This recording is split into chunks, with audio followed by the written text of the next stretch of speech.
Fala galera, tudo bem? Meu nome é Daniela Schitamini e eu vou resolver uma questão de mecânica dos fluidos. O tubo A da figura contém tetracloreto de carbono com peso específico relativo de 1,6.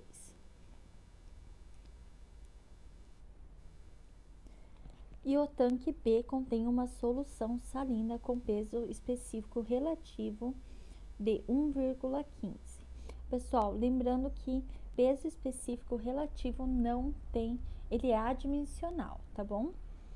Determine a pressão em quilopascal do ar no tanque B. Então, ele quer saber a pressão do ar no tanque B. Sabendo que a pressão no tubo A, então a pressão em A é igual a 1,72 bar. E ele trouxe alguns dados como a massa específica da água e a gravidade aqui, que nesse caso é 10 metros por segundo ao quadrado, que ele quer que use, né?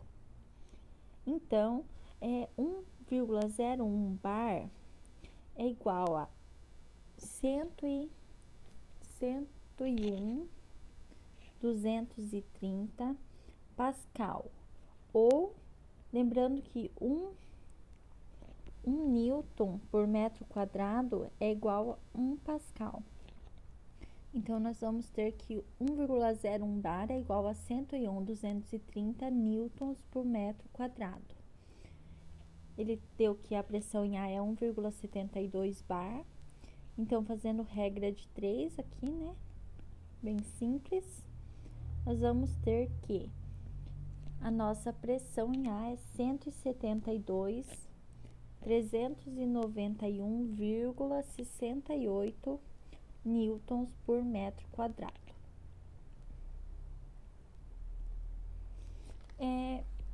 O exercício trouxe o peso específico e a gravidade. Para achar o peso específico da água, nós temos que, só vou colocar a fórmula aqui do peso específico, é a massa vezes a gravidade. Então, nós vamos ter 1000 vezes 10. E nós vamos encontrar o peso específico da água, que é 10.000 newtons por metro cúbico.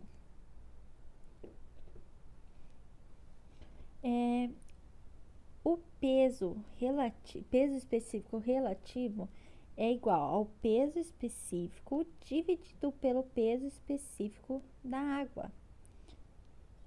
Então, aqui só, né, readequando a fórmula aqui. Então, nós vamos ter que peso específico relativo vezes ao peso específico da água, nós vamos ter o peso específico. Então, peso específico do tetracloreto vai ser 1,6 vezes 10.000. 16.000 newtons por metro quadrado. E a da solução salina vai ser 1,15 vezes 10.000, que vai dar 11.500 newtons por metro quadrado.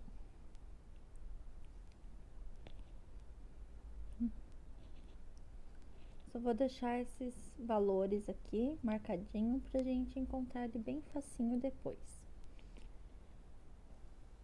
Bom, agora que nós já temos todos os dados, vamos lembrar que a lei de Pascal. A lei de Pascal, ela fala que a pressão aplicada num ponto de um fluido em repouso transmite-se igualmente a todos os pontos do fluido. O que isso quer dizer? Que a pressão nesse ponto, ela vai ser a mesma que nesse ponto aqui. Aqui onde está em vermelho. Ou, se eu pegar a pressão nesse ponto, ela é a mesma aqui. Ok, pessoal? Vamos também relembrar o teorema de Stevin.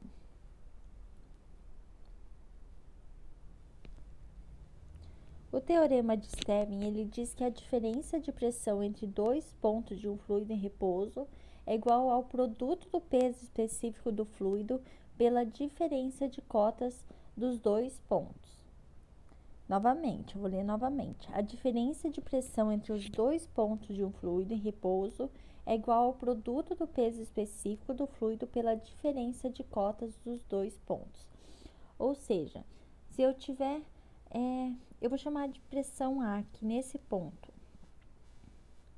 Pode ser aqui, bem aqui. E eu quiser saber a pressão nesse ponto aqui, chamar de B, vai ser a diferença de cotas, vai ser igual ao produto do peso específico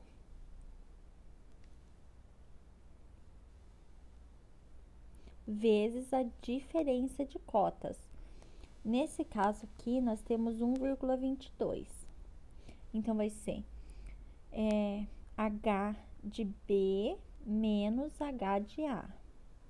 Para esse caso aqui, tá bom, pessoal? Digamos que a gente queira saber essa diferença de pressão aqui. Bom, voltando ao exercício.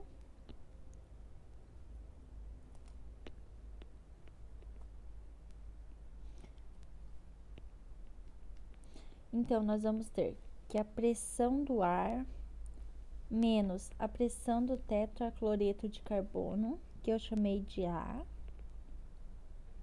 vai ser igual. Quando for coluna ascendente, vai ser negativo. E quando for coluna descendente, vai ser positivo, tá bom, pessoal? Então, nesse primeiro caso, a nossa primeira coluna aqui é ascendente. Então, menos o peso específico do tetracloreto vezes o 0,9. Novamente, menos, porque nós estamos saindo desse ponto para esse ponto aqui. Todo esse pedaço é a solução salina. Então, vamos analisar qual cotas que nós vamos utilizar. Pela lei de Pascal, ele diz que deixa eu trazer a lei de Pascal de novo aqui.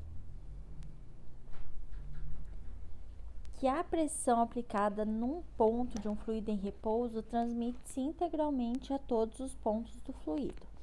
Então, a pressão nesse ponto aqui vai ser a mesma que aqui, nesse ponto vai ser a mesma que aqui, nesse ponto vai ser a mesma que aqui, e assim por diante. Então, a nossa cota que nós precisamos utilizar para calcular a segunda da solução salina vai ser somente esse pedacinho aqui, que seria 1,22 menos o 0,9. Vocês não concordam comigo?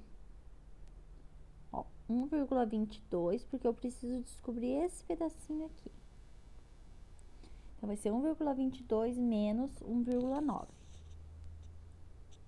Então, o peso específico da solução salina, né? Vezes a diferença de cotas.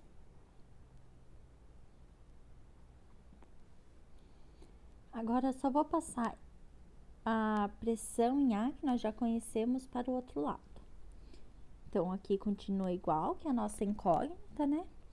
Então, pressão do ar, pressão do tetracloreto de carbono vai ser menos o peso específico do tetracloreto de carbono vezes o 0,9 menos o peso específico da solução salina vezes 0,32. Substituindo os valores agora, então, esse valor a gente já tinha descobrido, que é 172.391,68 newtons por metro quadrado, menos o y de t, que nós também já descobrimos, que é 16.000, vezes o 0,9, menos o peso específico da solução salina, que é 11.500, vezes 0,32.